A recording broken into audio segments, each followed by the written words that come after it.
Assalamualaikum warahmatullahi wabarakatuh. Hai semuanya, perkenalkan nama saya Amalia Dewi Permatasari dengan NIM T2019-884 dari kelas Biologi 3. Di sini saya akan menjelaskan materi tentang fotorespirasi. Mari kita upas tentang materi yang satu ini. Nah, apa itu fotorespirasi?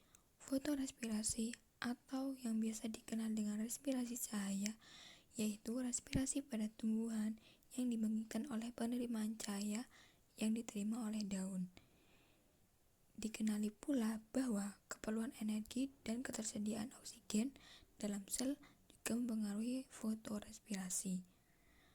Peristiwa fotorespirasi ini ialah saat daun tumbuhan dengan produktivitas rendah selama terjadi penyinaran merespirasikan dan menggunakan sebagian karbohidrat yang dihasilkan fotosintesis. Untuk respirasi jaringan berklorofil, terdapat dua proses yang amat sangat berlawanan, yaitu proses respirasi dan fotosintesis. Mengapa demikian? Karena CO2 yang dilepaskan dalam respirasi ke atmosfer oleh sel akar maupun sel batang itu merupakan sebagian dari hasil fiksasi CO2 dalam fotosintesis. Percobaan pengukuran fotosintesis pada daun hijau merupakan contoh untuk melihat gejala dari sifat yang bertentangan tersebut antara fotosintesis dan respirasi. Percobaan ini dilakukan dengan menempatkan sehelai daun yang disinari dalam suatu tabung dan laju hilangnya CO2 dari tabung itu diukur. Tetapi setiap sel hidup di dalam daun, apakah berwarna hijau atau tidak, itu secara terus-menerus tetap melakukan respirasi, baik dalam keadaan terang maupun gelap. Karena itu, CO2 yang dihasilkan respirasi sampai jumlah tertentu akan mengurangi laju penurunan CO2 dalam tabung yang disinari. Selanjutnya yaitu hubungan fotosintesis total, fotosintesis, dan respirasi. Untuk rumus laju fotosintesis total, yaitu laju fotosintesis dijumlah laju respirasi dalam cahaya. Laju fotosintesis total sendiri merupakan parameter yang lebih bersifat teoritis, yang dimana fotosintesis itu yang umumnya dinyatakan dalam miligram CO2 yang diikat per desimeter kuadrat luas permukaan daun per jam seringkali dipengaruhi untuk menentukan aktivitas fotosintesis tumbuhan.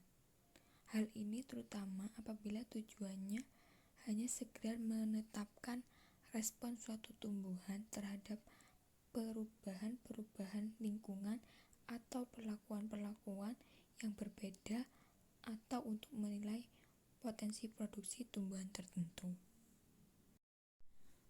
Adanya fotorespirasi ini pertama kali didemonstrasikan oleh Docker, seorang ahli fisiologi tumbuhan bangsa Amerika, yang dalam penelitiannya dimulai pada pertengahan 1950-an, di mana ia dan pembantunya mengajukan nama penelitian tersebut dengan istilah fotorespirasi. Fotorespirasi ini berlangsung bersama-sama dengan kegiatan respirasi normal, di antaranya glikolisis, sistem asam sitrat, dan rantai respirasi. Respirasi normal mempunyai laju yang sama baik dalam cahaya maupun gelap, dan kadang-kadang dinyatakan secara kolektif sebagai respirasi gelap. Salah satu perbedaan antara respirasi gelap dan fotorespirasi ialah respon terhadap konsentrasi oksigen, di mana respirasi gelap jenuh pada konsentrasi oksigennya serendah 2%. Untuk kenaikan laju respirasi gelap sangat kecil dengan meningkatkan konsentrasi oksigennya dari 2% sampai konsentrasi oksigen normal dalam atmosfer kurang lebih 21%. Tetapi terlihat bahwa fotorespirasi berjalan dengan laju yang lebih tinggi dalam udara dengan 21% oksigen daripada dalam atmosfer dengan 2% oksigen. Selanjutnya yaitu titik kompensasi CO2. Apa itu titik kompensasi CO2?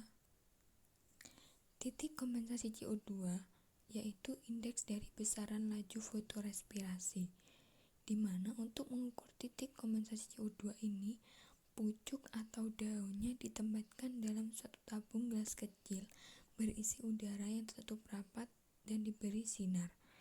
Pada titik kompensasi CO2 ini, yang dihasilkan respirasi seimbang dengan banyaknya CO2 yang difiksasi fotosintesis.